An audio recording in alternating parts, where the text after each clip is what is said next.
పల్నాడు జిల్లా చిలకలూరిపేటలో వైసీపీ ఆధ్వర్యంలో వెన్నుపోటుకు రెండేళ్లు పేరుతో భారీ నిరసన కార్యక్రమం నిర్వహించారు. ఈ కార్యక్రమంలో మాజీ మంత్రి విడదల రజనీ పాల్గొని కూటమి ప్రభుత్వంపై తీవ్ర విమర్శలు చేశారు. ఎన్నికల సమయంలో సూపర్ 6 పథకాల పేరుతో ప్రజలకు హామీలు ఇచ్చి అధికారంలోకి వచ్చిన కూటమి ప్రభుత్వం వాటి అమలులో విఫలమైందని ఆరోపించారు. ఇక సూపర్ 6 కాదు సూపర్ స్కెచ్ పథకాలుగా మారాయని విమర్శించారు. నిరుద్యోగులకు మెగా డిఎస్సి ప్రకటిస్తామని చెప్పి దగా డిఎస్సి తీసుకొచ్చారని అన్నారు. ఇక వైసీపీ ప్రభుత్వ హయాంలో 99% సంక్షేమ పథకాలు అమలు చేసి ప్రజలకు భరోసా కల్పించామని పేర్కొన్నారు. ఇక ప్రభుత్వ వైఫల్యాలను ప్రశ్నిస్తూ నిర్వహిస్తున్న నిరసనలను పోలీసులు అడ్డుకోవడం శోచనీయమని రజనీ మండిపడ్డారు.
మాయ మాటలతో సూపర్ 6 అని హామీలు చెప్పి సూపర్ స్కెచ్ వేసి అధికారంలోకి వచ్చినటువంటి చంద్రబాబు నాయుడు గారి ప్రభుత్వం ఈ 2 ఏళ్లుగా అన్ని విషయాల్లోనూ ఫెయిల్ అయింది.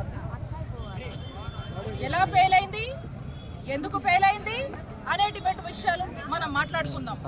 ఈ రోజున రాష్ట్ర వ్యాప్తంగా మా నాయకుడు జగన్మోహన్ రెడ్డి గారు ఇచ్చినటువంటి పిలుపు వెన్నుపోటుకు 2 ఏళ్ళు అనే కార్యక్రమం రాష్ట్ర వ్యాప్తంగా కూడా ఈ రోజున ఇంత పెద్ద ఎత్తున ప్రజలు తరలి వచ్చారంటే దానికి అర్థం చంద్రబాబు నాయుడు గారు చేస్తున్నటువంటి మోసాల్ని ప్రశ్నిద్దామని ప్రజలు ఈ రోజు అడుగులు ముందుకు వేశారు. చంద్రబాబు నాయుడు చేస్తున్నటువంటి మోసాలను